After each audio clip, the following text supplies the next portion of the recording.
Article Session 10. We would welcome Dr. Partha De, librarian, IIT ISM Dhanbad, as our chairperson, session chairperson. Sir, please come up on the stage. We are truly honored to have co-chair of the session, Dr. M. Manivandan, Deputy Librarian at Central Library, IIT Kharagpur.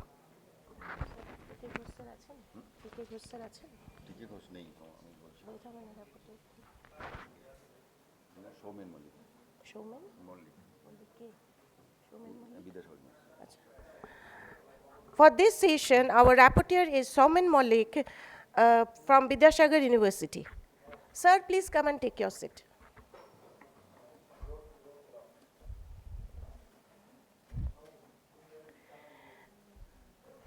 Now we would like to, sir, please. Now we would like to felicitate our distinguished guests. Now I would request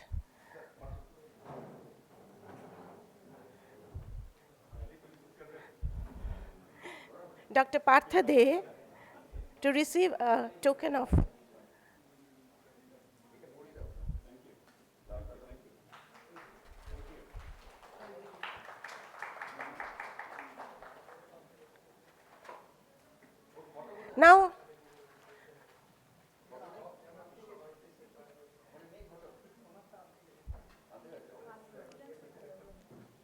Now I would request Dolon to kindly felicitate Mr. M. Manivandan as a token of respect and appreciation.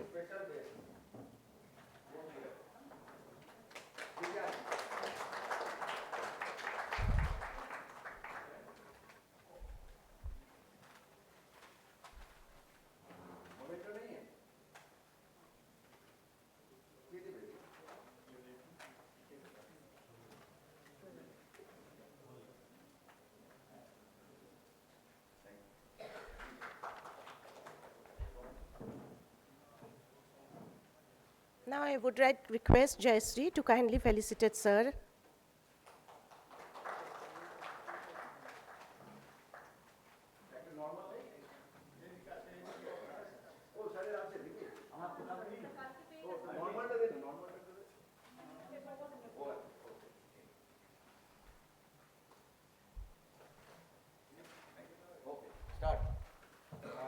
Now I would like to hand over the session to our session chair, Dr. Partha De, to kindly take the proceedings forward.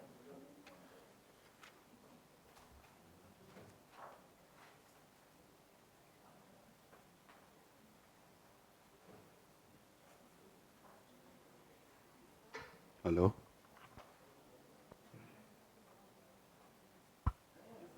Hello. Good afternoon. I'd like to thank you all for being here and to attend the session. Though the attendance is very few, still we'll have to start the session right now. The title of the session is Digital Knowledge Acquisition and Regeneration in Digital Libraries. With me, Dr. Manivandan is here as co-chair and Soumen Malik is here as a rapporteur. Luckily, there is no invited talk or online presentation or online talk is here right now. In total, there are probably 9 papers will be presented by the author in person. Each author will get 3 minutes time. I'd like to request just give a brief and then just conclude the session within 3 minutes. First, I'd like to call Dr. Ashish Biswas, Deputy Librarian, University of Delhi, to present his paper. Thank you.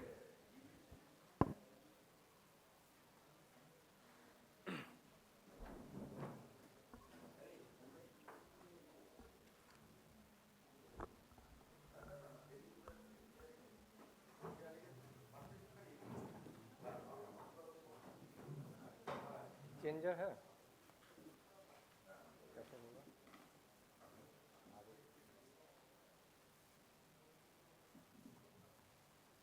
Good evening to all of you, all the respected dignitaries on the dais, dear colleagues and friends. The topic is related to digital humanities. As you all of are aware, the digital humanities is actually the amalgamation of the technology and to reflect the socio-cultural aspects of the humanities. So in this aspect, the thing is that the highlight or the matter is that how the socio-cultural aspects are going to be reflected through the digital humanities. So the matter is equality is a prime factor is there. But the thing is that always the equality is not happening. Those people are the marginalized communities, their narratives, their indigenous culture are not going to be reflected in the main media. So this paper will try to highlight that how far their voices, that means that their indigenous culture, their own narratives will be reflected in the mainstream media. And on this aspect, how the digital humanities are helping in India and how far that things are going to happen, I will try to highlight here. So actually this is the socio-cultural entrepreneurship going to be happen through some of the platform that I will mention here. So the research question here that how digital initiatives, through the digital initiatives, the marginalized communities' voices are going to be reflected. So there are three objectives to explore the how digital humanity initiatives enabling marginalized people in India, to assess the role of digital humanities initiatives, and to recognize the challenges and how to, or how they can be overcome. So these are the platform I have selected, that is the Pari, Dalit Camera, Sangham Radio, Kamra, Adivashi Janajagriti, and Adivani. So from this tabular form, I can highlight that you can see that Dalit Camera, they are basically using the platform in video format, that is the 80%. And another thing is that in the second last, that is the Adivashi Janajagriti, you can see that they are using the multilingual languages. It's not that only Hindi or English, they are using Sautali, or so many local languages, or etc. The other fact is that whenever the local languages are going to be reflected, so actually their own languages, in which the language they are telling their stories, it will be directly reflected through their initiatives, that is the digital humanity. But in case of Dalit Camera, they are using the video format. You know the video format always attract our attention. So that's why they are also getting much more popular. So other factors are also there, audio, text, etc. So different formats are going to be used in somehow in this way, as I have shown in the tabular form. Then in the next chapter, I have shown here that the how far that contributors, volunteers, and approximate reach. So you can see here again from the Dalit Camera, you can see that there are only very 15 active contributors, but their reach is more than 1 lakh. Actually, I have presented here in just 100 format. Actually, it is into 1,000 it will be done. So their reach is much more 1 lakh. So the fact is there because in the previous slide I have shown you that they are using the video format. So that's why they are going much more faster reach or wide reach just with the 15 contributors. Another thing I want to mention here that in case of Sangham Radio, they are using the audio format in native languages. So they are also going to be very good reach.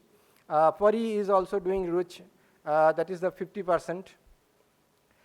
So here I have done a Pearson correlation analysis. I'm not going into details. Only thing the result I'm mentioning, you can see that R measurement is less than 1. So that means here I'm trying to focusing that the reach of that formats, someone is getting more than 1,50,000 plus. It is not only dependent on the participant, that who is participating. It is not that. It is another factor is there. That is the format, whether it is a video format, audio format, or their indigenous languages, etc. So several factors are associated with the reach factor. So it's not only dependent on the participants, as you have seen that from the correlation analysis. Then, as I have mentioned that you can see that Pari, they are using much more 10 languages for that initiatives. And in case of Sangham Radio, they are also using 6 languages. But in case of Dalit Camera, who are getting the much more wide reach, they are only using the Hindi, English, and Marathi. So because of that, their content is rich on video format. And at the same time, they are also having the global reach, Hindi and English. So a contradiction may happen here that, sir, you are telling that native language is much more important, but you can, from the Dalit Camera, you can see here that Hindi and English, that is the mainstream languages. So pros and cons are there. I will mention here that in the challenges factor. Some of the SOC analysis I have done here, so I'm not going into details. Some challenges are there, some opportunities are there. So it differs from platform to platform. And the discussion is that content formats I have already mentioned, visibility factors is there, trade-off between there, just I have mentioned that it is not only dependent only the participation or video format, several factors are associated with this format. Language is also a very important factor. And some of the major challenges is there like digital divide, platform dependency, sustainability, because one audio file I am uploading here after 10 years, whether the audio file will be playable or not, that is a matter of sustainability. So how can we overcome? So here the role of the libraries will be a very crucial role if the digital initiatives can be integrated with the academic library or public library. So through this integration, we can leverage libraries for digital preservation. So library personnels, they are already aware about this fact, problems. They can help in the preservation of that video content, of that audio content, or the textual format, etc. So then enhance the multilingual accessibility. How? The libraries can ensure that indigenous and regional content is discoverable by adopting multilingual metadata standards. That is very important. All of, as a library profession, we are very aware about this fact. Then the digital literacy and computer training. That is also important because if we don't have the digital literacy, how we can access that? Even those who are participating as a native people, as a people of the marginalized communities, if they are trained somehow that how to be literate to upload their content, or at least they should be aware about this fact so that they can communicate their narrative to those who are the organizer of those initiatives. Then the last point is also, again, it is related to sustainability and open access. There will play a very crucial role, that is the established library hosted open access platforms to store and share DH outputs, ensuring long-term sustainability abroad. So it is very fact that whenever the thing will be open access format, so it can be easily accessible, and it will Please also conclude within a minute. Okay. yeah. So digital initiatives, transformative potential by integrating advocacy, cultural preservation, inclusivity, operating marginalized communities, both a voice and agency in shaping digital knowledge landscape. So these are my humble submission that much more vigorous initiatives to digital initiatives is required to amplify the voices of the marginalized communities. Thank you. Thank you. Thank you, Dr. Ashish, for presenting a beautiful paper, excellent paper on digital immunities. I don't know how many of you are present right now here in person. There are probably 8, 9 papers. I'm just mentioning the name. Yes. Next, Kanij Fatima. Yes. Anand Sardode. Yes. Yeah. Thank you. Next, Manjula M. Yeah, she's here. And then Archana Geeta Saikia. She's not here. Next, Indrajit Mandal. Yes. And Akash Sharma. She's not here.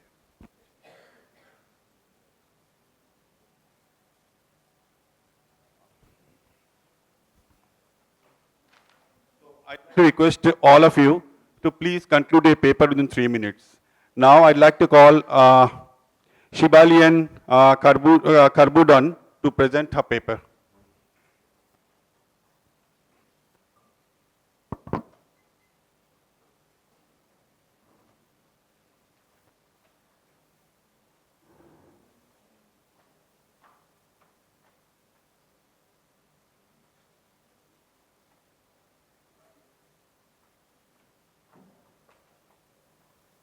A very good afternoon, everyone. My name is Shibalian Karbudon, and I'm the Assistant Librarian at NLU Meghalaya. So the paper that I'm going to present today is titled Knowledge Acquisition and Representation in Digital Library, an Exploratory Study of LIS Professional Experiences. Digital library, as you know, are no longer just digital version of print material. It represents a significant evolution in how we access and manage information. They have transformed the roles, especially of LIS professional, turning it into a social, technical system where the focus has shifted from merely housing collection to facilitating a vast array of digital resources. In this context, knowledge acquisition has become a multifaceted process that requires a validation and integration of diverse information sources. Furthermore, the representation of knowledge relies heavily on metadata framework. Research objectives. We set out to answer a simple yet very urgent question. How are LIS professionals adapting their roles and competencies in today's digital library? We explored 5 key dimensions: their current practices in acquiring and representing knowledge, the technical skills that are required for the jobs, the challenges that the professional faced, and how and what kind of support do they need or thrive. For this study, a comprehensive questionnaire was developed covering demographic, knowledge acquisition, practice, metadata, and professional development needs, incorporating both close-ended and open-ended question. Data analysis using descriptive statistic and Brandt and Clark thematic framework. The purpose of using descriptive statistic alongside Brandt and Clark thematic framework is to provide a holistic and more multidimensional understanding of how LIS professionals acquire and represent knowledge in the digital library. A purposive sampling was also used with a total number of 19 LIS professionals. Key findings or results in terms of knowledge acquisition, representation, and metadata. When it comes to selecting digital content, LIS professionals are guided by enduring values. You can see here 94.7 give content quality and accuracy as a top priority. 84.2 emphasize on the importance of user demands and relevance, while 78.9 saying copyright and licensing are now critical consideration. When it comes to knowledge representation, our study has found that a total number of 100 participants are still utilizing Dublin Core, while 78.9 are using machine-readable format. Furthermore, emerging technologies such as RDF are being implemented by 31.6 professionals. Today, only about a quarter use linked data and knowledge graph, and over half plan to use or adopt them in the future. Key findings in terms of evolving professional roles. The roles of LIS professionals, like I've already mentioned, has been evolving, and this shift has transformed the roles of the LIS professionals. 68.4 significantly involving more in digital curation, while 63.2 are managing more metadata. And nearly half now handle system administration and project management. This shift necessitates the integration of technical skills into their practice, as professionals are now more often involved in system administration work. Continuous skill development is also important to keep pace with this advancement. Let us move to the key challenges that are encountered by the professionals. Okay. Conclude it. So the key challenges, the topmost is rapid technological change. Next comes the funding or limited resources, staff training, and so on, as you can see there. And when it comes to skill developments, LIS professionals, around 84.2, agree on the need for more programming and scripting skills, and digital preservations, and also training in data analysis. Discussion and conclusion. In conclusion, we must say, and we must keep in mind that professionals, LIS professionals, are not being replaced by technology, but in fact, they are being reimagined and reshaped by it. They are blending timeless values, accuracy, access stewardship with cutting-edge competencies and technology. The future of digital library won't be built on algorithm alone, but it'll be built with the skills and thoughtful process and stewardship of knowledge of the LIS professional. Thank you. Thank you. Thank you, Sibylian, for presenting a beautiful paper on the role of library professionals in knowledge acquisition, preservation, and dissemination. Thank you. Now, I'd like to call Kanzim Fatima. Please, you present your paper.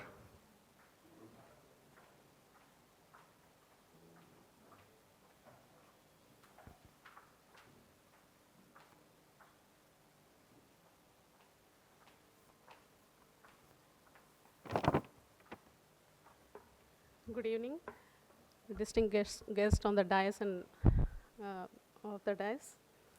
My paper is Empowering LIS Professionals in the Digital Environment.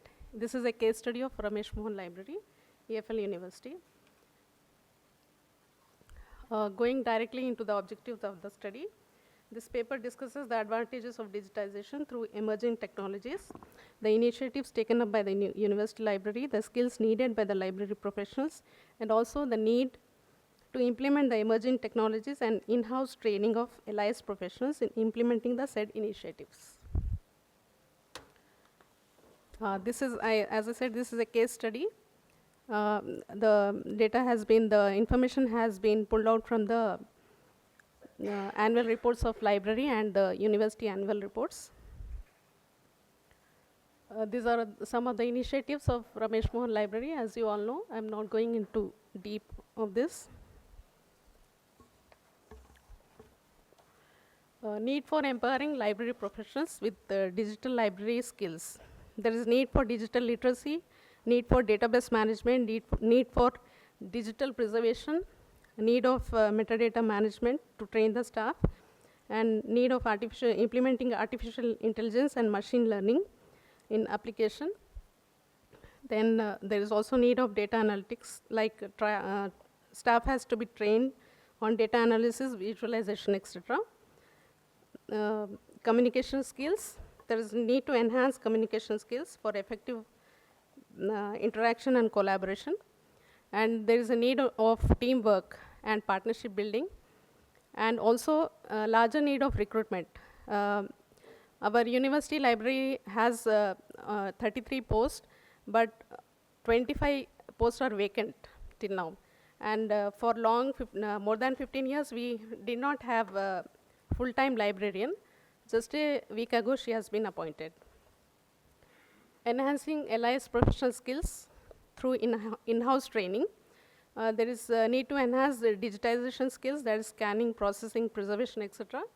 Then also need to enhance technical skills, which are artificial intelligence, machine learning, etc.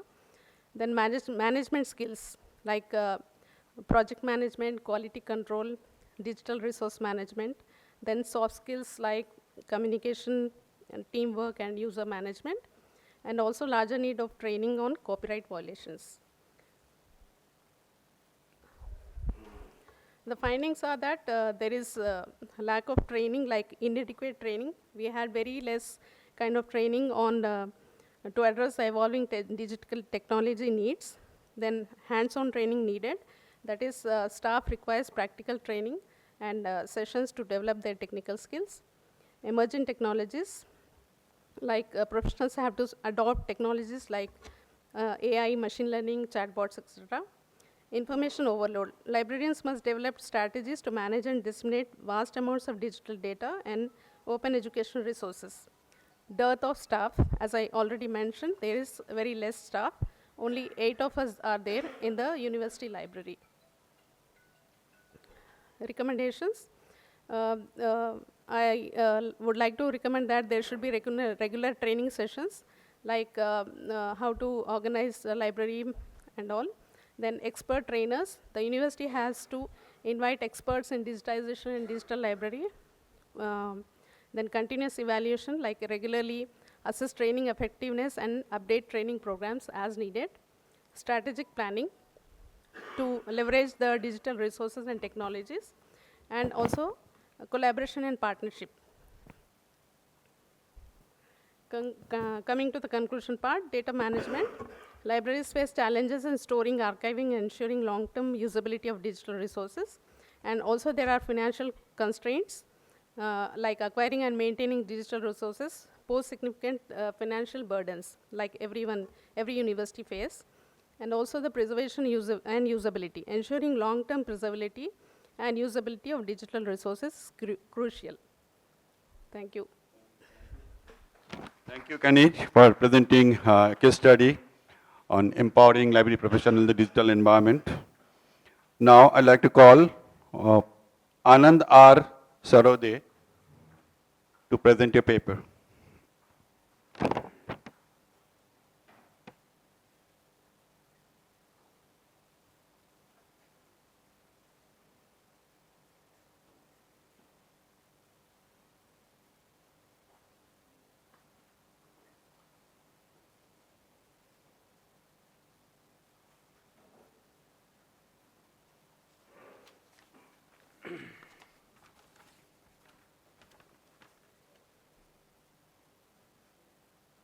Good evening to everyone and namaste. I am Anand R. Sarode, working as a senior scientific officer at Armament Research and Development Establishment, ARD, DRDO, Pune. Today I am going to present my paper, Managing Technological Knowledge in Defense R&D, a scientific study of ARD. So this study analyzes ARD's research publication, which are indexed in Scopus, to understand how technological knowledge has evolved within India's defense research ecosystem. In next slide, I am going to present a brief overview of DRDO and ARD. So the Defense Research Development Organization was established in 1958 under the Ministry of Defense. It is India's premier research agency for developing state-of-the-art defense and security technologies. Its vision is to empower the nation with indigenous defense capabilities, and its mission to focuses on designing advanced sensors, weapon system platforms, technologies across domains like land, air, sea, space, and cyber. The organization operates through nearly 52 laboratories across the country, which are working in 7 technology clusters such as aeronautics, armaments, electronics, naval system, materials, etc. Among them, the ARD, that is Armament Research and Development Establishment, is in Pune, plays a key role as a system development laboratory, and ARD has delivered a major contribution in Atmanirbhar Bharat. Recently, we have delivered advanced towed artillery gun systems for Indian Armed Forces, then guided Pinaka rockets and INSAS rifle. So each milestone in India's path towards technological self-reliance in defense manufacturing. In next slide, I am going to explain the knowledge management in defense R&D. So in defense R&D, knowledge management is not just about storing information. It is about enabling innovation and sustaining long-term preparedness. So the technology knowledge moves through a continuous cycle of creation, assimilation, dissemination, application, and innovation. So the CSI framework easily depicts the knowledge shift between tacit and explicit forms. But however, in defense, R&D faces unique challenges like secrecy, complexity, limited sharing, making systematic knowledge management as difficult. So here, scientometric tool provide an effective way to study and visualize technological knowledge evolved within such a sensitive domain. So in next slide, we have applied the Yoon and Lee's scientometric portfolio framework, so where the knowledge has categorized into 2 based, that is document based and value based, and analyzed using 4 analytical functions: scanning, monitoring, analysis, and evaluation. So this model fit well with the defense R&D because it combines bibliometric data with organizational insights to trace how research knowledge translate into into technological capability. In next slide, the scope and relevance of the study. So as we have used the Scopus data for ARD research publication and implemented Yoon and Lee's framework, the study bridges a major research gap since DRDO's laboratories have rarely been examined scientometrically, and it contributes to evidence-based technology management and national self-reliance. Objectives. So we have set our objectives on the Yoon's portfolio functions: scanning, monitoring, analysis, and evaluation. And the research follows a descriptive design combining qualitative, quantitative, and empirical bibliometric approaches. We have sourced our data from Scopus, and we use the analytical tools like bibliometric R package with BiblioShiny interface, WAS Viewer, Power BI, and for data interpretation and processing. So this is a brief overview of ARD's research output.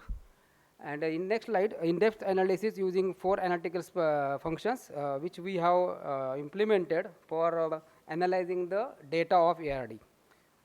So in scanning, we use a keyword co-occurrences analysis, which revealed 2 dominant research clusters in ARD's work, one focusing on materials and energetics, including ceramics, piezoelectrics, and oxides, and another on antennas and defense electronics. So this shows a shift from traditional explosives and ballistic to advanced materials and electronic systems. The monitoring function, which tracking the growth and collaboration, highlighted the steady research growth over the year with an annual publication increases around 6%. A total 589 co-authors have contributed, averaging 3.5 co-authors per paper, showing ARD's collaborative culture. International collaboration remains modest, around 4%, but it is growing in recent years, reflecting a shift towards global engagement.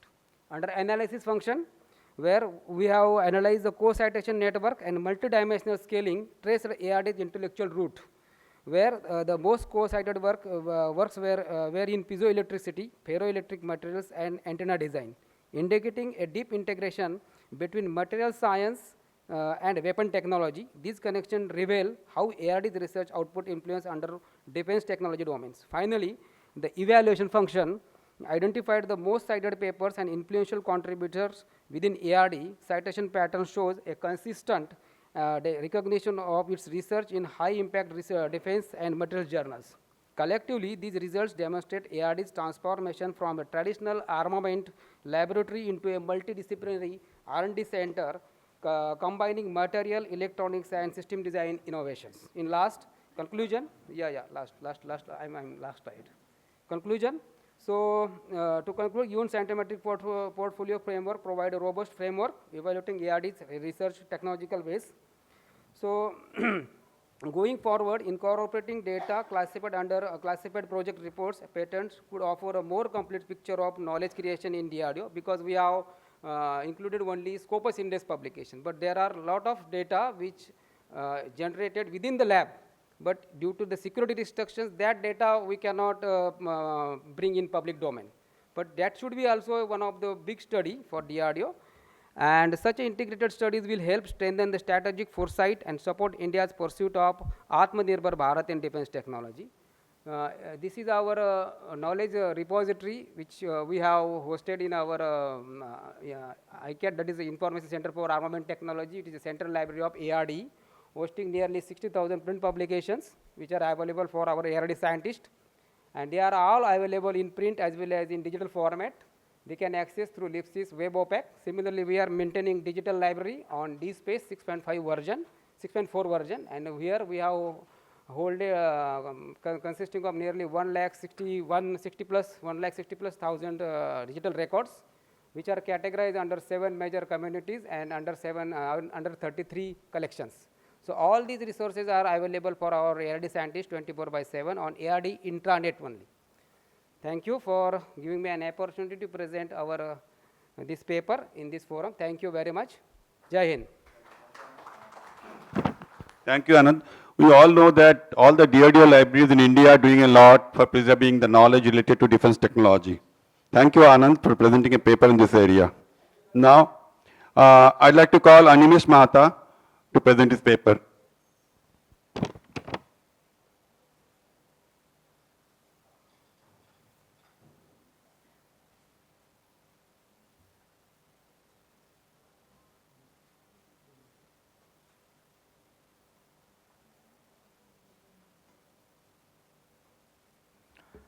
A very good afternoon, all of you.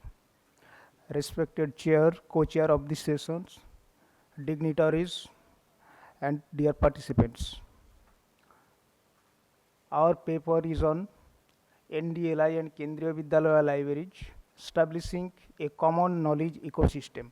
I am Animesh Mahata. My co-author is Dr. Vivek Mahata. All of us know about NDLI. Kendriya Vidyalaya Sangathan operates more than 1250 Kendriya Vidyalayas across India. It caters to approximately 1.4 million students with a staff of more than 50,000. The objective of the study is to investigate how the NDLI resources can supplement and complement Kendriya Vidyalaya libraries, to exemplify how NDLI resources can help self-study research and classroom instruction, to examine how integration of NDLI resources promotes a shared knowledge ecosystem across KVs, and fostering education policy 2020. Methodology: the study adopts a descriptive and analytical research approach, combining both qualitative and quantitative methods. Data were gathered through systematic observation over years across selected Kendriya Vidyalayas. Relevant policy papers, official documents, and secondary data sources were critically examined to support the analysis.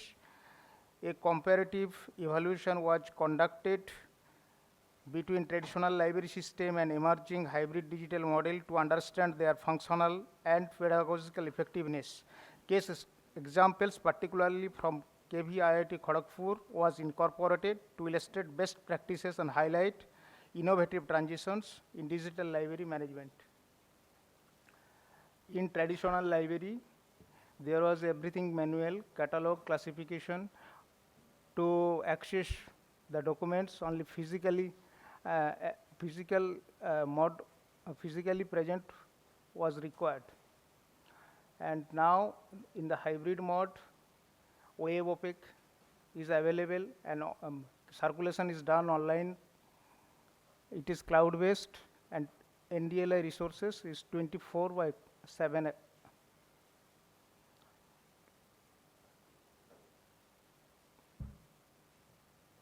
Findings.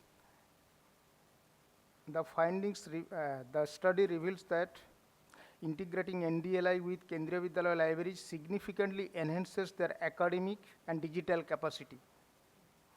KV libraries transform into hybrid knowledge hub that combine physical and digital resources.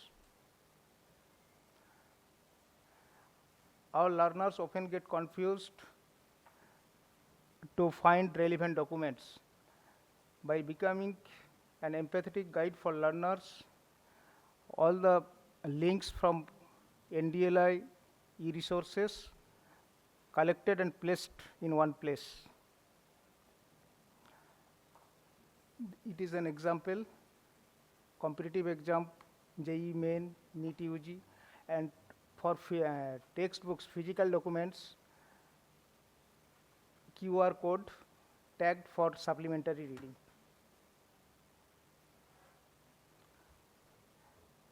Common knowledge system. It creates a unified digital learning ecosystem that transforms traditional library services into dynamic hub of knowledge through interactive dialogue and personalized learner guidance. This is the chart showing it.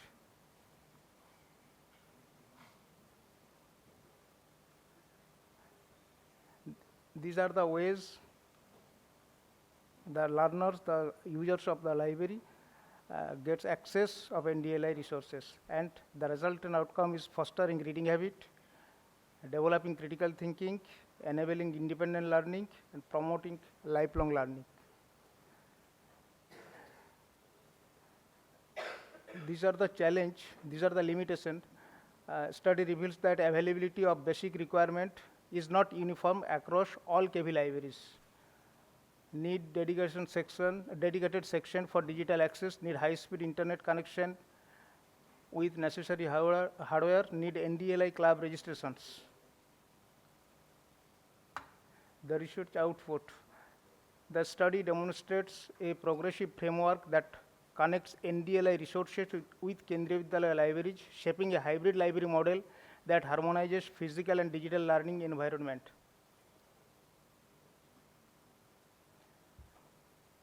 The integration of NDLI with KV libraries marks a transformative step toward building a digitally empowered and inclusive education system. This collaborative model ensures equitable access to knowledge, enabling every learner, urban or rural, to benefit from vast national digital resources.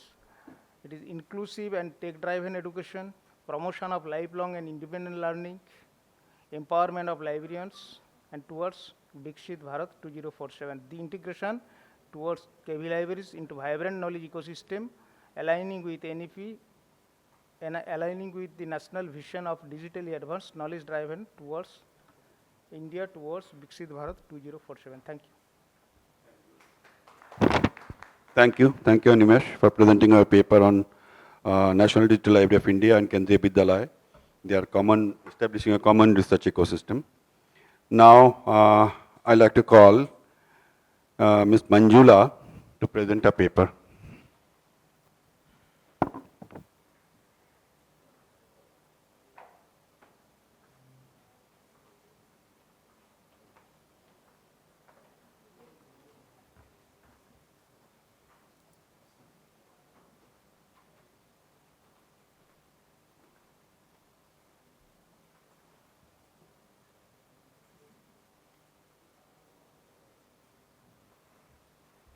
Good evening, one and all present here. I like to quote from Rigveda, "Net noble thought come to us from every side." I am Manjula from MP Birla Institute of Management, and alongside Dr. Vasant from National Sanskrit University, I am pleased to present our research paper titled New Technologies in Digital Libraries, AI Semantic Web, Immersive Systems for Next Generation Knowledge Management. Today, I'm excited to share the insight into the evaluation of digital libraries and transformative impact of emerging technologies on knowledge accessibilities. In our research work, we will explore into how artificial intelligence, cinematic web, immersive technologies are shaping the future of digital libraries, refining our approach to knowledge access and management. In my article, I've used the quantitative and desk research. I'm handing over to Dr. Vasant to continue further.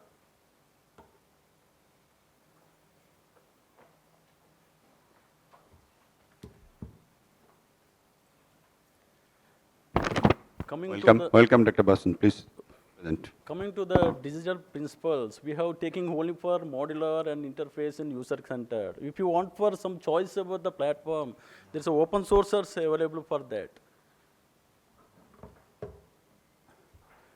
There is a digital library, we are skip for that one. That in future direction, we can integrate it with the artificial intelligence, semantic web, and extendable retrieval, and blockchain and digital twins focus on the sustainabilities. And lastly, we are using for this immersive system of the virtual reality and augmented reality, make the learning most of the existing interactive. Coming to the tools of the together, knowledge is there access and explore to the understanding. The next generation of the digital library are become the intelligent and user-friendly platform that inspire learning through the smart contents and immersive digital experiences. Thank you, sir. Thank you. Thank you, Dr. Basant and Madam Manjula, for presenting a paper on adapting new technologies into digital libraries. Thank you. Thank you so much, sir. Now I'd like to call Indrajit Mandal to present a paper on National Digital Library of India. Please.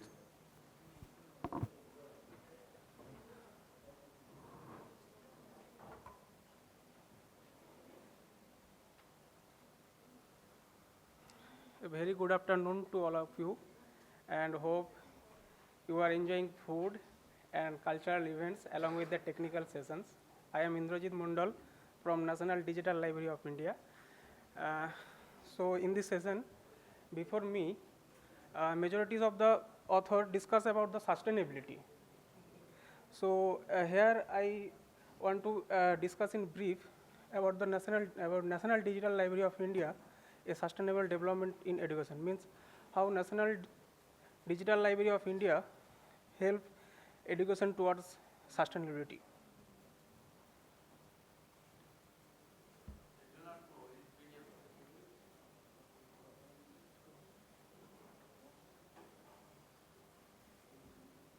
So all we know, National Digital Library of India has developed by Ministry of Education under NME ICT, means National Mission in Education through Information and Communication Technology missions in 2015, and it is developed and it is maintained by IIT Kharagpur. It has both website and mobile app. So in NDLI, more than 13 crore contents are well equipped in 8 different verticals, from school education to research level. In school education, higher education, these 8 verticals, these are well equipped. And the different key features of NDLI are these. That is accessibility. For accessibility, NDLI has both mobile app and website. It has multilingual access, means in English and other 14 Indian language.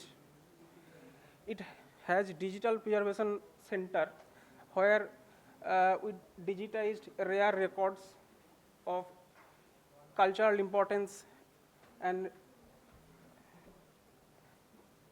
it has NDLI clubs with around 6,500 along institutional repository that is maintained by DSpace software. It has advanced search options from basic level to advanced, means there are level wise, subject wise, and language wise, and the content provider wise. And it metadata curation, the main thing in digital library, that is metadata, and our metadata curation is semi-automated. Next. So now I want to discuss how NDLI helps Indian education towards sustainability. So according to Brundtland Report 1987, that sustainability means development that meets present needs without compromising future generations' ability to meet their own. So here how NDLI help Indian education system towards sustainability. That is, first of all, bridging educational inequalities through regional inclusivity and diverse resource base. In regional inclusivity, our contents in 39 Indian language, and we have user interface in 14 different Indian language. Diverse resource base. We have 8 dedicated domains from nursery to research, and total 13 crore contents is well equipped in these 8 dedicated domains. Next, enhancing digital literacy. NDLI conducted over 50 workshops, which reaching over 10,000 users across Indian state through national level and international level workshop or symposium like that. And it has more than 6,500 plus NDLI clubs established throughout India.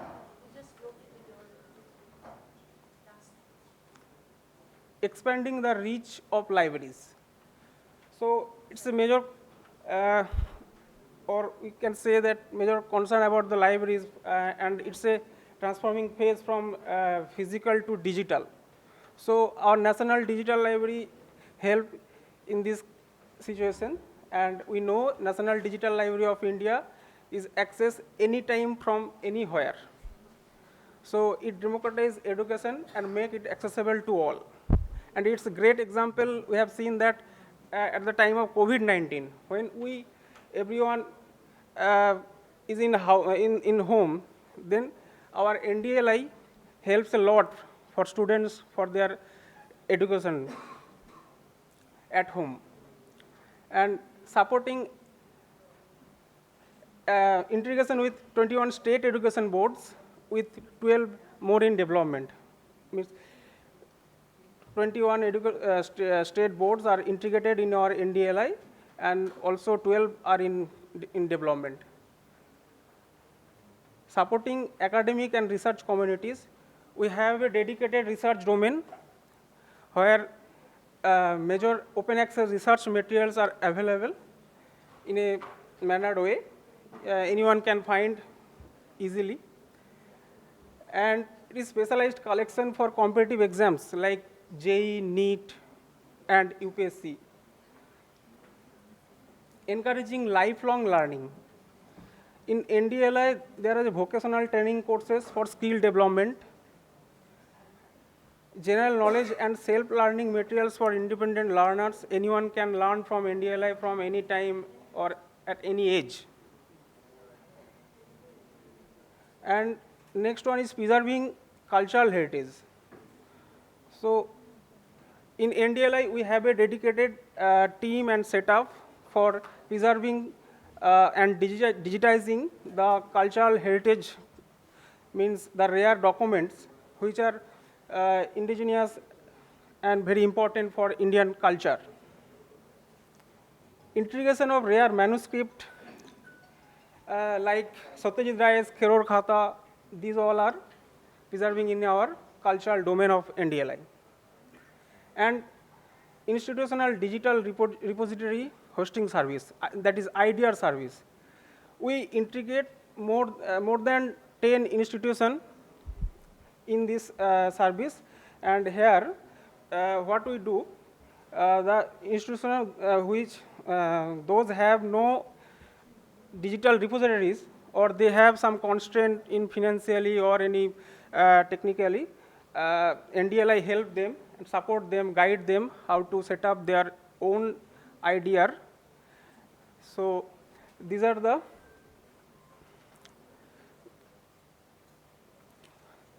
topics that NDLI covered presently. So now future scope and limitation. What NDLI do in future, that is expansion of content and language diversity. We have now in 14 different regional language, but according to NEP 2020, we should including remaining language in NDLI for covering all regions. And we have to integrate AI powered personalization, means we have to integrate AI in NDLI so that user can help get their contents very easily according to their interest, and enhance accessibility. So we have to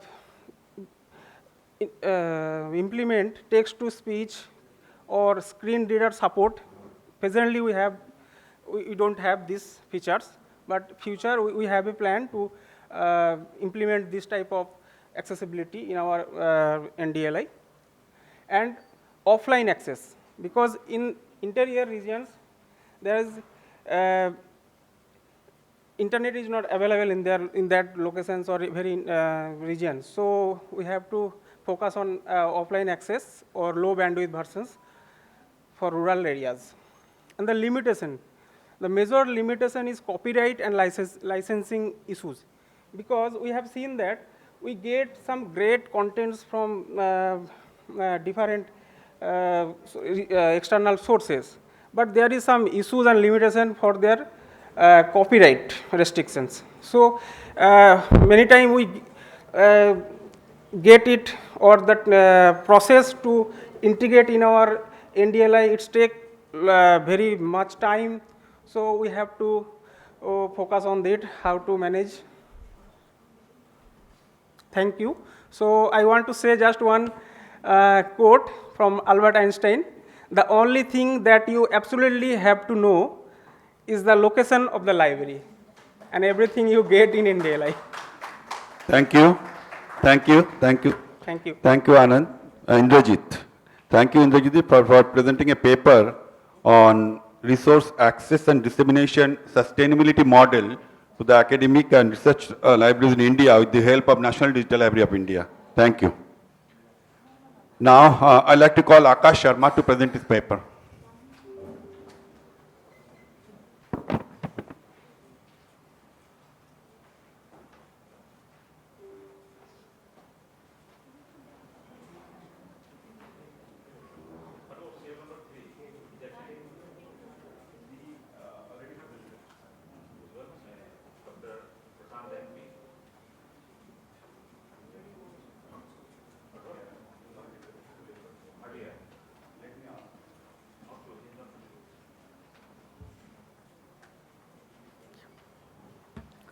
Good evening, all of you. My name is Akash Sharma. My topic is algorithm, bias, and academic library, AI system, risks, and strategy.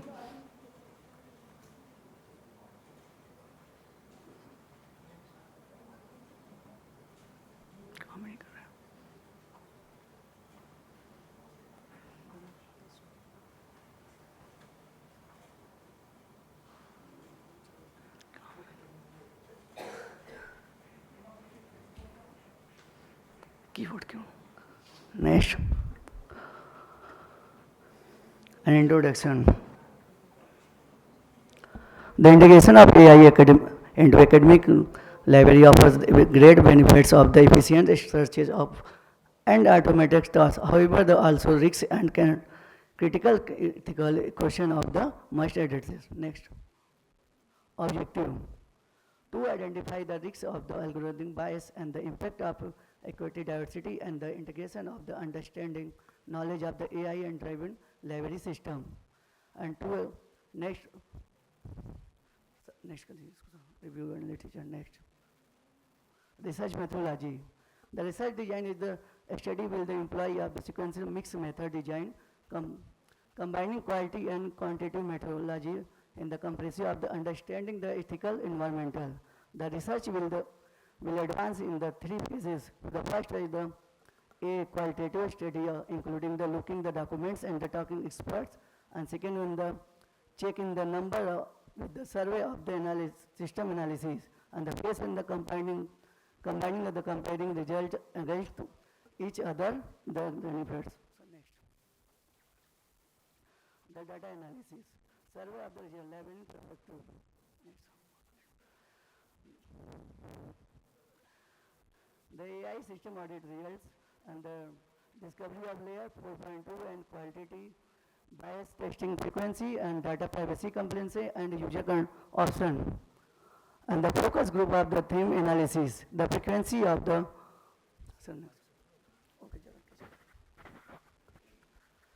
and the correlation of the ethical scores, and the intervention, the amount of the hours is spent on training is the most closely related to being already in the act ethical, which the means of the investing money of the education is the word.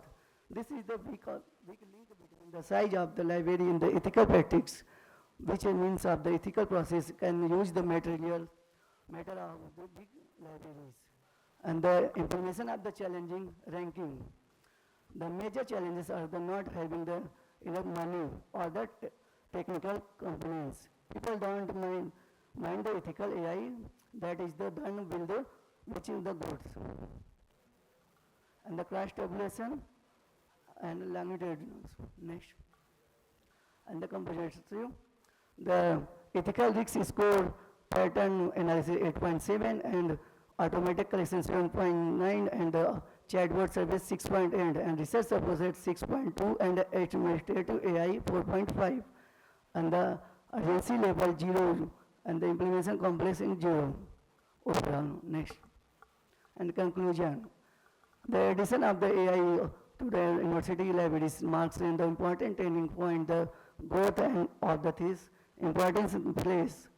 AI might revolution how to people look the information, make the process run more smoothly. Next. And more suggestion and references, and thank you. Thank you, Akash, for presenting a very good paper on applying AI in libraries at pros and cons. And thank you. Thank you, sir. I'd like to ask Dr. Prashant MP, are you here? No. And then Archana Gita Saikia, she's also not. Now I'd like to call Dr. Viran Zanayulu to present his paper. Are you here?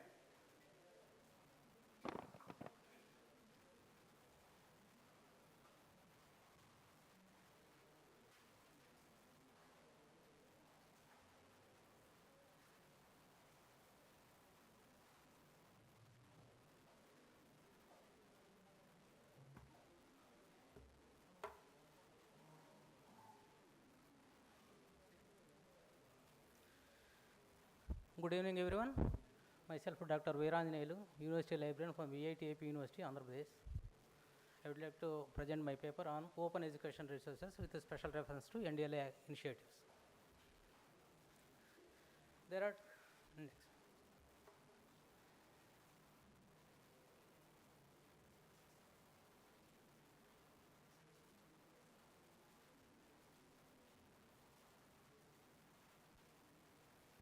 There are two types of education systems. One is formal education, which provides education to the end users within the four walls of a room, interacting with the teacher and student, and there is a post-lecture questions and clarifying doubts in person.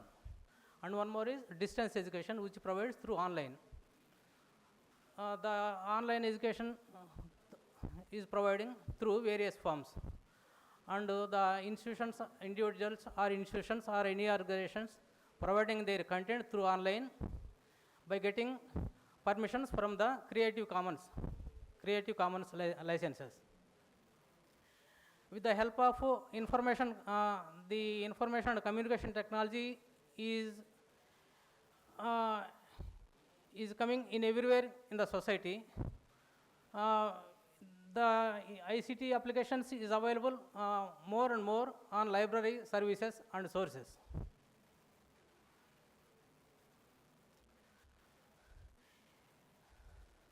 The license that respects the creator of intellectual property rights of the creator and provides this content online. The object is the whatever if anything is provided online or whatever we want to provide, there is a specific purpose. Either the content creator have a purpose to provide this content online, or any user have a purpose to access that information also. And to know the platforms, there are different platforms providing this content online. And the kind of programs, the programs available for, there are different kinds of learners, either students getting their higher education or improve their skills and getting their certificates or improve their credits. There are different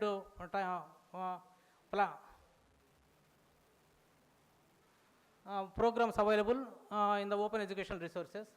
And the users like students or any people working in lower cadre, they want to improve their qualification or career and improve their skills, or getting the coding, or there are different kinds of programs available online for matching the different users' requirements.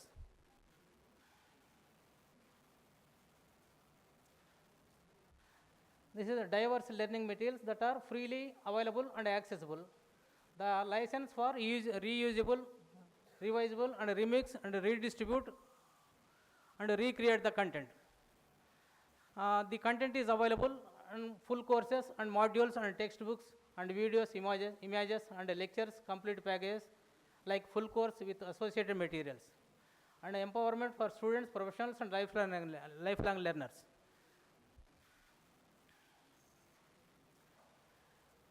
The content is providing in different ways like textbooks and course materials, videos and audio recordings, and images and digital diagrams, graphics and maps and animations, and etc. etc. The content is available in various forms. Steps to choose online courses. Start by assessing your personal interest and professional goals. For example, student need to get courses for improving grades or any higher education or any skills and various purpose.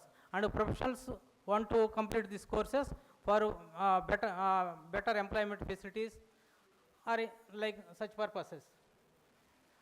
And you search for filter tools, narrow down options that align with your aspirations, and explore courses descriptions which provide detailed information including syllabus, prerequisites and guide your selection, and so on. Why OERs matters in India?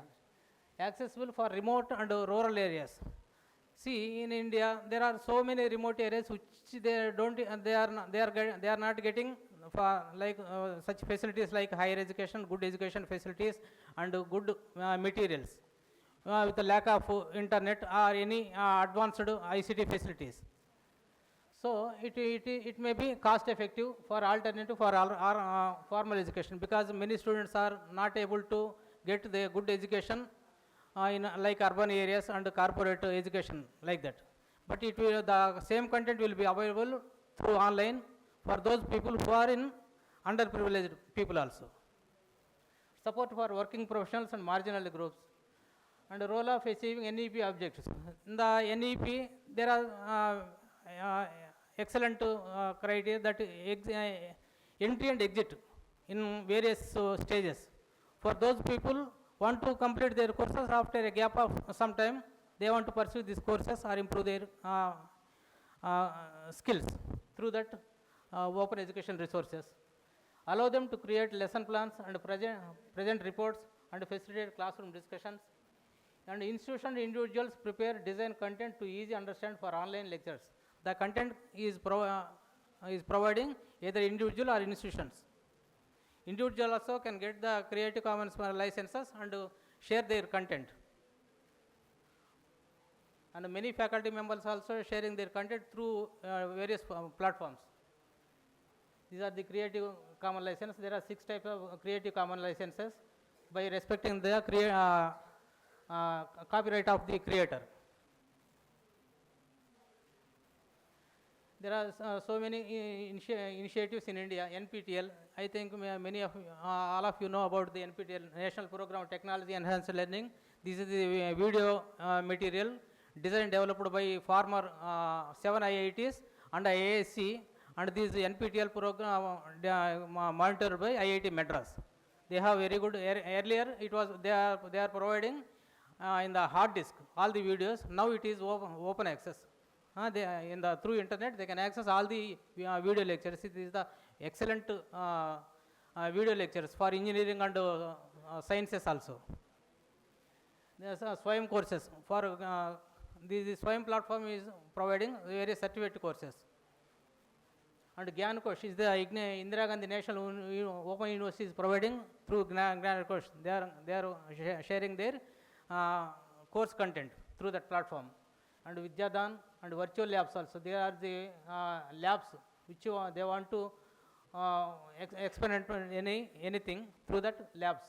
And Swayam Prabha is the 40 DTH channels providing telecast the video lessons to the end users. And every day they are providing 4 hours of content in 5 times in every day. And the PG Pathshala, this is the course for PG courses. And Shodh Ganga, Vidya, Vidwan and Shodh Chakra, these are the platforms through InfluMnet Center. And Enter University Center of UGC, this is the InfluMnet Center. And Shodh Ganga is the repository of thesis uploaded from all universities. Currently around more than 6 lakh theses were uploaded in the Shodh Ganga.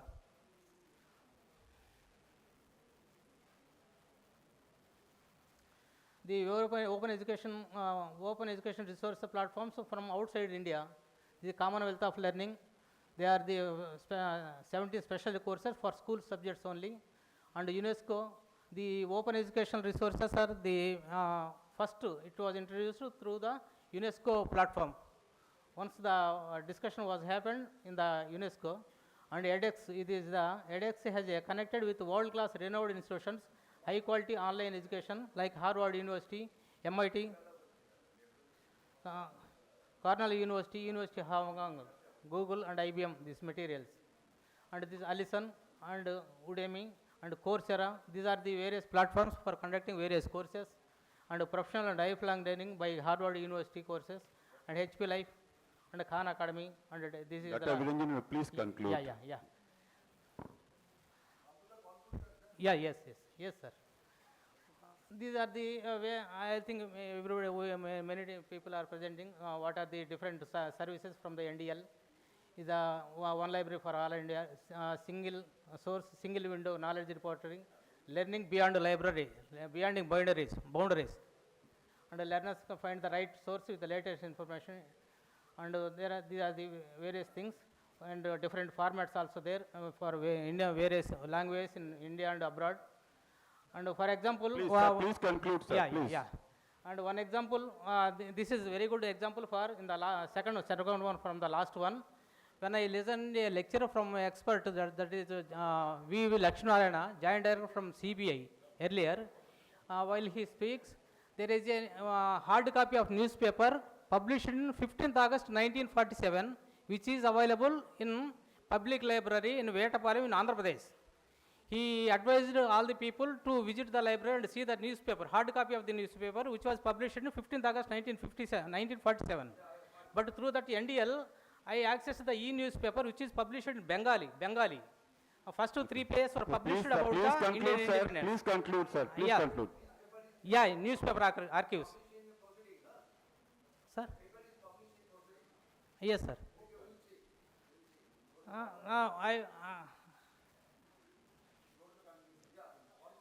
Yeah. Yeah.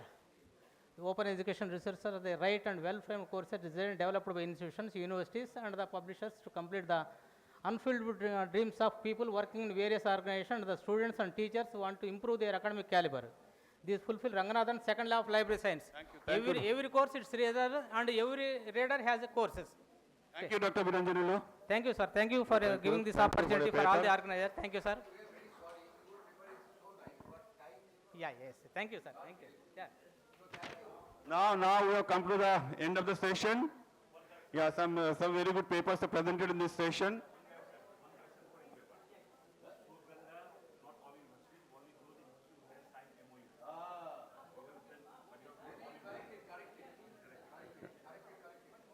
I'd like to thank all the paper presenters, all the authors who presented paper in this session. Thank you.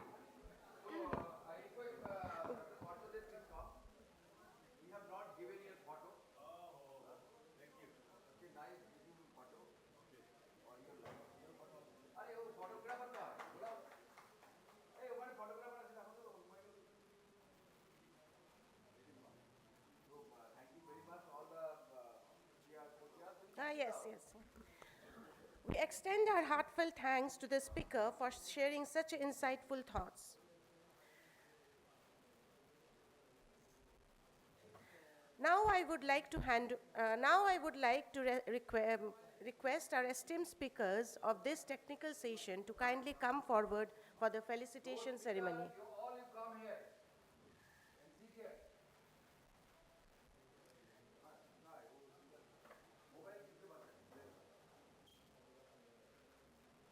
Ashish Biswas, Sibylline Karbudan, Kanis Fatima, Anand R. Sharode,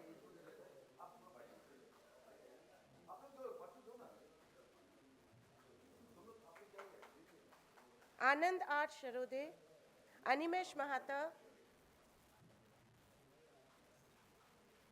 Manjula M.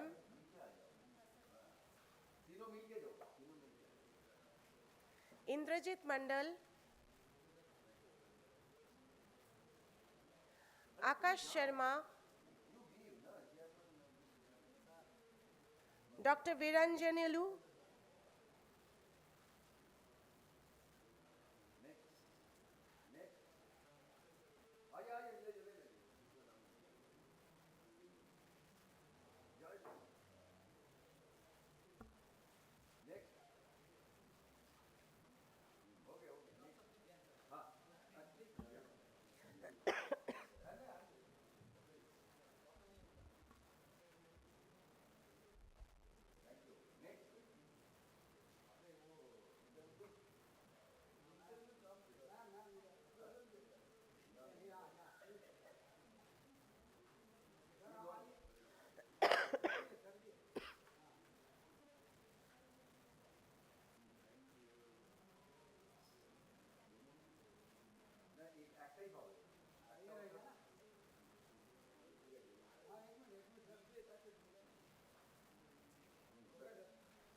We extend our heartfelt thanks to our session chairperson, co-chair, and all our distinguished presenters for sharing their valuable insights and research contribution.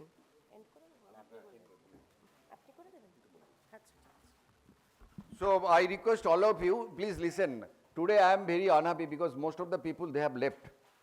The room is empty. We have arranged this symposium with spend lot of time, lot of effort, everybody involved, because of whom? To whom? No, people are not there, I don't know. This is the not way to do this thing. I am very unhappy. Those people who have not attended will not give the certificate that we have decided. Okay, they can, but I mean, complaining the director or chancellor, whatever may be, will not give the certificate. See, that room is empty, this room is empty. Many people, they have left. Anyway, so thank you very much, all of you, all the chairman, co-chair, and then rapporteur. And then I request all of you, 6:30 you should come in the Kalidas auditorium. There will be a cultural program that you will remember for your lifetime. She is a well-known singer, and I have seen the auditorium. There are a lot of music, okay? So you enjoy your evening with the music. With this, thank you very much. And then lucky draw, if you have not filled it up, you please fill it up and then drop it in the box, okay? Thank you. Thank you, Avanti madam, and then all the chairman, co-chair, rapporteur, Samrat, and all the participant, presenter. Thank you very much. Tomorrow, sharp 9, we should assemble here, okay? Thank you. Thank you.